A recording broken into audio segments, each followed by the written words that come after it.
क्या नाम था? जगमाल भाई बदमाश आदमी थे, हमेशा लड़ाइयां वड़ाइयां करते ही घूमते, कभी इसको कूट दिया इधर, कभी उसको कूट दिया इधर, और कोई बाहर नहीं मिलता तो घर में ही कूट लेते किसी को। एक बार मल्लीनाथ जी के भाई को कूटा जगमाल, तो मल्लीनाथ जी खुद ही तंग रहते जगमाल से, यार तू ठीक लड़ाइयां करता घूमता रहता है। राजधानी कौन सी इनकी? मेवानगर। एक बार मेवानगर के पास में कोई एक जगह थी, वहां पे लड़कियां गणगौर की पूजा करने के लिए कुएं पे गई हुई थी। भाई होली के बाद अपने गणगौर की पूजा शुरू हो जाती है, तो लड़कियां गणगौर पूजा करने के लिए कुएं पे गई।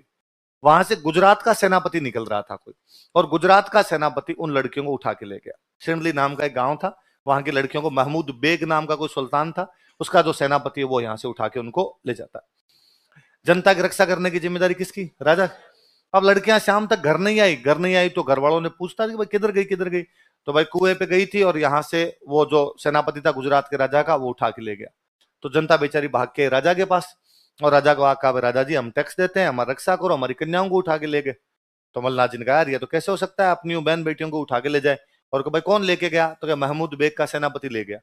तो कहा पीछा करो उसका। तो मल्लीनाथ जी अपनी सेना तैयार कर रहे थे कि पीछा करेंगे, इतने में जगमाल आया बाहर से कहीं से डोलता डोलता, उसने कहा डेडी आज इधर फॉर्म में कैसे? तो मल्लीनाथ जी ने जगमाल को डायलॉग सुनाए कि यार शर्म तो आती नहीं तेरे को, और इधर उधर घूमता फिरता रहता है, लड़ाइयां करता घूमता रहता है, और अपने राज्य की अपनी बहन बेटियों को उठा के लेके मर जाना चाहिए अपने सबको। तो जगमाल ने कौन उठा के ले गया? और तो गुजरात का सुल्तान है और उसका सेनापति उठा के ले गया। तो जगमाल ने कहा चलो ये इतनी बड़ी बात हो गई तो आप लड़ाई करने के लिए मत जाइए, मैं जाऊंगा और मैं उन कन्याओं को छुड़ा के लेके आऊंगा। मल्लाह जी ने कहा तुम बीच में किसी को ठोक पीट के वापस आ जाएगा, वहां तक जाएगा नहीं। अरे पहले इस्तेमाल करो, एक बार सेवा का मौका तो दो, मैं नहीं जाऊं तो बाद का बाद में देखेंगे अपने। तो अब जगमाल ने इधर से सेना तैयार की, पहले पता लगाया जाए कि भाई लड़कियां है कहाँ पे। तो पता चला कि वो जो गुजरात का राजा है महमूद बेग, उसकी एक राजकुमारी है, उस राजकुमारी का नाम है गिंदोली। क्या नाम है राजकुमारी का? वो अहमदाबाद रहती है। कहां पे रहती है? और अहमदाबाद में उस राजकुमारी का जो महल है, अपने वाली लड़कियों को उस महल में ले जाके बंद कर दिया, और अपने वाली जो लड़कियां वो जो वो शहजादी है गिंदोली, वो जो राजकुमारी है गिंदोली, उसकी नौकरानियां बना दी कि अहमदाबाद के महल में वो राजकुमारी गिंदोली रहती है, और अपने वाली लड़कियां नौकरानी है। गिंदोली कहती है मैगी खाऊंगी, तो अपने वाली लड़कियां मैगी बनाती है, और जो मेरे शैम्पू कर दो, तो अपने वाली लड़कियां उसके शैम्पू करती है, वो काम करवाती रहती है 7 दिन। तो जगमाल ने कहा कि अहमदाबाद के उस महल पर हमला किया जाए, और महल पे हमला करके लड़कियों को छुड़वा लिया जाए। किसी ने कहा सियाने आदमी, राजकुमारी का महल है इसलिए सुनसान तो नहीं होगा, आसपास सिक्योरिटी रही होगी, और गुजरात के राजा की जब राजकुमारी सिक्योरिटी टाइट रही होगी, और वहां पे जाके यदि हमला करके छुड़वाने की कोशिश करेंगे, सारे देश के काम आ जाएंगे, सिंगल आदमी नहीं बच पाएगा। तो थोड़ा दिमाग से काम लो यार, ताकत ही सब कुछ थोड़ी होती है। तो क्या किया जाए कि पता लगाओ वहां से बाहर कब आती है, अकेली कब होती है, उस समय उठाने का प्रयास करते हैं, साम दाम दंड भेद सब यूज में लिए जाए। पता चला कि शुक्रवार के दिन अहमदाबाद से बाहर एक पीर बाबा की दरगाह है, उस पीर बाबा की दरगाह पे शहजादी गिंदोली धोख लगाने के लिए आती है, और जब वो धोख लगाने आती है राजकुमारी, तब अपने वाली लड़कियां नौकरानियां बन बन के साथ में आती है। ठीक है, तो वहां से उठाते हैं का। तो शुक्रवार के दिन वो दरगाह पे आनी थी वहां पे, तो बृहस्पतिवार वाले दिन शाम को ही जगमाल और जगमाल ने अपने छंटवा छंटवा साथी लिए थोड़े 10-15, वो वहां पे जाके बैठ गए घोड़े के व्यापारियों के बेस में। किसके बेस में?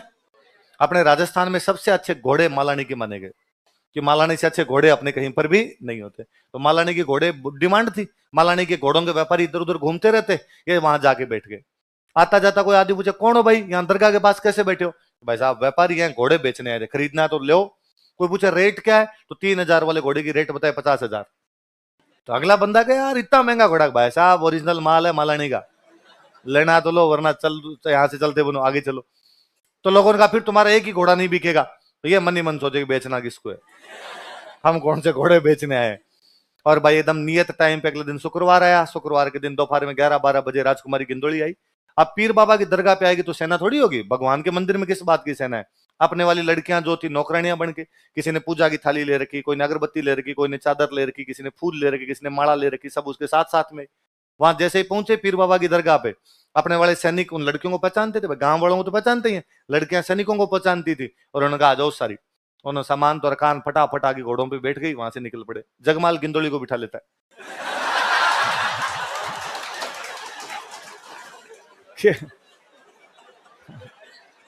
गिंदोली वळती धरान गुड़ला ऊपर घाल मंडल से लियो मर्द मल रो जगमाल। कि मल्लीनाथ का जगमाल किसको लेके आ गया था? होस्टेज। कि भाई ये जानते थे कि गुजरात की सेना अपना पीछा करेगी, तो फिल्मों में नहीं होता भाई यदि पीछा करेगी तो अपने कहेंगे यदि तुमने आगे बढ़ने की कोशिश की तो मैं तुम्हारी राजकुमारी को मार दूंगा।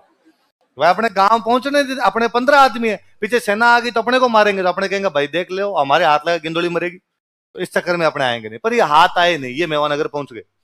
मेवानगर पहुंच गए, जिन जिन की लड़कियां थी वो घर वाले वहां बैठे ही थे, उनको सबको उनकी लड़कियां सौंपी, सारे राजी हुए, सबने नारे लगाए हमारा राजा कैसा हो, जगमाल जगमाल के नारे लगे खूब सारे, और सबने थैंक यू बोला खूब सारा जगमाल को। राजकुमारी गिंदोली के लिए अलग एक कैंप में व्यवस्था कर दी कि भाई इसको वहां छोड़ दिया जाए, गुजरात की सेना पीछे आती होगी इसको वापस भेज देंगे। इतने में गुजरात का सेनापति पीछे पीछे आ गया, और गुजरात के सेनापति ये क्या तरीका है यार, तुम हमारी राजकुमारी कैसे उठा के लिया यार। तो उनका चिल यार, हम तो नहीं लाते यार, तुम्हारी राजकुमारी को हम क्यों लाएंगे, पर तुम हमारी लड़कियों को उठा के ले गए थे, लड़कियां लानी जरूरी थी हमारे लिए, और हमें पता था तुम पीछा करोगे। ये तो ठीक है हम तुम्हारे हाथ नहीं आए, बीच में हाथ आ जाते तो तुम लड़कियां लाने देते, हमें मार देते तुम, इसलिए हम उठा के लाए थे, बाकी हमें कुछ ही नीचे ले जाओ इसको। और कहा भाई गिंदोली के पास समाचार भेजो कि तुम्हारे राजा का सेनापति, तुम्हारे पिताजी का सेनापति आ गया, तुम उसके साथ वापस जाओ, तुम्हारी सेना तुम्हें लेने के लिए आई। पर जब राजकुमारी गिंदोली को ये कहा गया कि भाई तुम वापस जाओ गुजरात, गिंदोली ने जाने से मना कर दिया। अहमदाबाद से मेवानगर आते आते गिंदोली को जगमाल से बेपनाह मोहब्बत हो गई थी। गिंदोली ने कहा अपने नहीं जाएंगे। हुआ क्या था कि जब वहां ये अपने वाली लड़कियां गिंदोली के महल में बंद थी, तो अपने वाली लड़कियां उस गिंदोली को डली कहती कि शहजादी गिंदोली कितने दिन तक तुम हमें बंद रख सकोगी यहाँ पर, हमारा भाई जगमाल आएगा, और ये दिन हमें यहां से छुड़ा के मेरे कर्ण अर्जुन। तो उनको जगमाल पे बड़ा विश्वास था कि जगमाल, तो गिंदोली ने उनको एक दो बार कहा कौन है जगमाल, और मतलब तुम नहीं जानती कि मैं राजकुमारी हूं गुजरात की, और यहाँ इस महल में परिंदा पर नहीं मार सकता, तुम्हारा जगमाल आएगा तो भी मारा जाएगा बाहर, इसलिए तुम यहां से बाहर निकल नहीं सकती, तुम दिमाग से निकाल दो कचरा कि तुम यहां से कभी बाहर जाओगी। और वो हमेशा कहती कि नहीं नहीं तुम हमारे भैया को जानती नहीं हो, वो हमारे लिए जान पे खेल जाएगा, लेकिन हमें यहां से निकाल के तो लेके जाएगा वो बंदा। तो उसके दिमाग में इमेज तो थी भाई जगमाल को शक्तिशाली आदमी है, तभी लड़कियां इतनी तारीफ करती रहती है। फिर जगमाल जब उसको घोड़े पे लेके आता तो उसे और लगता है कि अरे यार ये वाला मेरे वाला सरदार ये। तो उसने मना कर दिया, मना कर दिया, तो उसने कहा भाई मैं यहीं रहूंगी अब। तो सैनिकों ने आके जगमाल को कहा कि भाई वो जा ही नहीं रही है गिंदोली, तो जगमाल खुद गए बातचीत करने के लिए, और जगमाल ने कहा भाई तुम यहाँ कैसे रह सकते हो, तुम्हें जाना ही पड़ेगा, और हम तुम्हें केवल इसलिए लेके आए थे कि हॉस्टेज थी तुम, बंधक बना के लेके आए थे कि तुम्हारे पिताजी के सैनिक जब आए तब हम अपनी रक्षा कर सके, बाकी तुम यहाँ क्या करोगी। तो उसने कहा मैं शादी करूंगी तुमसे। तो जगमाल ने कहा कि पर ये शादी कैसे संभव हो सकती है, तुम अलग धर्म की हो, मैं अलग धर्म का हूं, हमारे बीच में इस प्रकार रिश्ता भी नहीं हो सकता। उसने वापस कहा कि देखो मोहब्बत मजहब नहीं देखती है, प्यार कहीं हो जाता है, अब जीना यहाँ। फिर जगमाल गिंदोली से शादी करता है। आप लोगों ने कहानी पहली बार सुनी होगी, बाकी आपकी और मेरी मम्मियां हर गणगौर पे गिंदोली की गीत गाती है, सदियां हो गई उस गिंदोली को गाते हुए। गणगौर पे गिंदोली के गीत गाए जाते हैं, क्योंकि जिस दिन उठा के लाए थे गिंदोली को उस दिन क्या थी, लेगो स्टार लगा, गणगौर पर गिंदोली के गीत गाए जाते हैं, songs of Gindoli, songs of Gindoli are sung on Gangaur. Gangaur पर गिंदोली के गीत गाए जाते हैं, songs of Gindoli are sung on Gangaur. तो गणगौर पर किसके गीत गाए जाते हैं, गिंदोली। बॉक्स में बंद कर लेना इसको।